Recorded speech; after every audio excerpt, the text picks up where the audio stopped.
Are living in a pandemic world, and I won't be your Corona girl. you know that we are living in a pandemic world. And I won't be your Corona girl. Qu'on pouvait sortir comme on voulait, qu'il n'y avait pas de couvre-feu. Maintenant, cela a un peu changé. Puis avec Unité, on veut tout le temps être irréprochable. Et on sait qu'il y a différentes façons de rejoindre puis transmettre l'espoir qu'on a reçu. Et espoir d'un confiné, c'est un peu ça. Et c'est ce qu'on va faire aujourd'hui avec mon ami Julien. Salut Julien. Salut mon frère. Julien, qu'est-ce que tu voudrais transmettre comme message d'espoir aux Québécois, Québécoises qui écouteraient cette vidéo? Un événement qui a peut-être changé ta vie ou changé tes perceptions de la vie?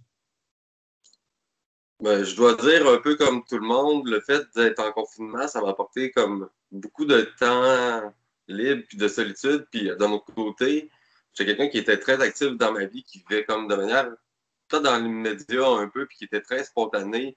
Puis ça m'a permis d'approfondir ma relation avec Dieu parce que avant, j'avais tendance à vraiment chercher tout le temps le bonheur immédiat. Puis même si j'étais en bonne relation avec Dieu, j'avais tendance à pas assez approfondir ma relation avec Dieu.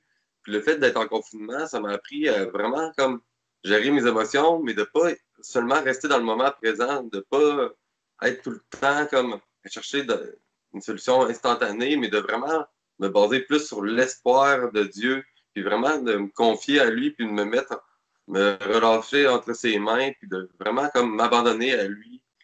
Parce que comme un peu comme beaucoup de monde, le confinement puis le COVID a apporté beaucoup d'incertitudes par rapport à l'avenir. J'avais tendance à essayer de comme, contrôler beaucoup d'aspects de ma vie. L'inverse, c'est Dieu qui contrôle tout. Puis d'un fois, le fait d'être un peu à travers des épreuves, c'est un moment merveilleux parce que ça peut nous permettre de nous rapprocher vraiment plus de Dieu puis d'approfondir notre relation à travers la prière, mais aussi à travers l'étude biblique. Un peu comme dans la parabole du Sauveur, je pense qu'avant, j'étais un peu comme le grain qui tombait sur la roche, qui avait tendance à germer rapidement, puis être vraiment dans le mode spontané, puis de pas assez prendre le temps de comme, me confier à Dieu, puis de m'abandonner. Mais vraiment, même si je priais, j'avais tendance à vraiment comme être dans le moment présent tout le temps, puis d'essayer de tout le temps chercher mon petit bonheur instantané. Puis des fois, les réponses de Dieu ne sont pas tout le temps immédiates ou dans le moment présent. Puis des fois, ça peut arriver que nos prières ne soient pas exaucées instantanément. Je pense qu'on peut être plusieurs à se retrouver. Mais dans mon cas, je suis peut-être quelqu'un d'impulsif. Puis justement, moi aussi, c'est quelque chose que j'ai appris à faire, puis je continue à rechercher. Des fois, il y a des semences qui vont arriver dans notre vie, mais de les laisser le temps de germer, puis de ne pas vouloir aller chercher le fruit tout de suite. Est-ce qu'il y a un élément déclencheur que là, tu t'es dit, genre, qui t'a amené à cette réflexion-là? Je me suis blessé au pied, j'ai eu une commotion cérébrale, fait que j'ai été vraiment comme forcé de ralentir le rythme et de rester chez nous, ce qui m'a comme amené un peu de perturbation, genre, émotionnellement. Puis j'avais tendance vraiment comme à essayer de tout contrôler mes émotions, puis de ne pas laisser Dieu me guider à travers tout ça. Puis c'est normal des fois d'avoir de la tristesse, de la peine, puis de ne pas être seulement dans le bonheur en tout temps. Puis j'ai vraiment comme appris à ouvrir mon cœur plus à Dieu là-dessus, puis le laisser m'abandonner, parce que si on a espérance à l'avenir, même à travers les épreuves, on doit se réjouir. On ne doit pas rien que se réjouir à travers les temps de bénédiction, puis les beaux moments, puis les cadeaux que Dieu nous apporte, parce que c'est souvent à travers les épreuves que Dieu fait plus de travail en nous autres, donc qui nous fait les plus grands cadeaux en soi. Ouais, un de mes versets préférés, c'est considérer comme un sujet de joie les diverses épreuves auxquelles vous êtes confrontés. Sachant que cette mise à l'épreuve, ça va faire grandir votre foi. Puis je pense que le moment qu'on vit, c'est un peu comme ce verset-là.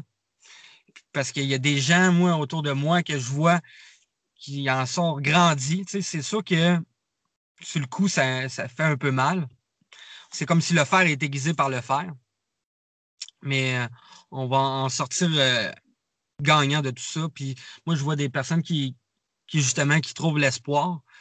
Puis l'espoir, des fois, on la retrouve dans le coup de plus grand que nous. Puis je vous encourage, si le pas n'a jamais été fait dans votre vie, ben écoutez, on est plusieurs à l'avoir fait dans le monde. Vous ne connaissez pas la personne de Jésus, mais c'est en lui qu'on peut retrouver cet espoir-là. Puis c'est pas dans une religion. Puis encore aujourd'hui, c'est notre soutien, puis notre soutien durant les épreuves, justement.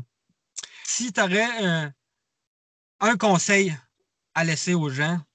De comprendre qu'à travers ça, même si on peut sembler seul, c'est qu'on n'est jamais seul avec Dieu. Puis justement, quand on comprend toutes les promesses que Dieu nous a faites, puis comment on a une vie éternelle, il n'y a plus grand-chose qui devrait compter réellement, mais d'un fois, quand tout va bien, on a tendance à oublier ça, puis s'imaginer que tout va bien pour tout le temps, mais c'est l'espérance de l'avenir, d'une vie éternelle en Dieu, puis que Dieu peut nous donner la force de surmonter n'importe quelle épreuve.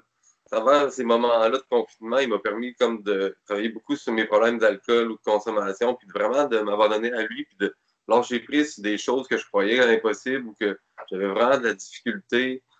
Puis malgré tout, il a réussi à me donner la force et le courage de faire des choses que je croyais comme impossibles pour moi, genre où j'avais comme pas aucun espoir. Mais Dieu, si on s'abandonne à lui en tout temps, il va répondre à nos prières, puis il ne nous laissera jamais seuls, justement, puis il est toujours avec nous.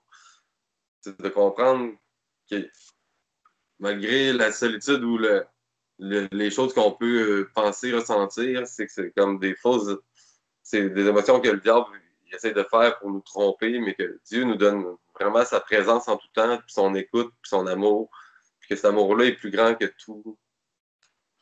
Yes, amen. C'est vrai. On a deux choix dans l'épreuve, justement, c'est de s'appuyer sur des choses temporaires qui nous amènent une joie temporaire ou de s'appuyer sur quelque chose de plus grand qui est solide jusqu'à l'éternité, comme tu dis. Une espérance éternelle. Merci, Julien. C'est un plaisir. Malgré les tempêtes, je suis inébranlable.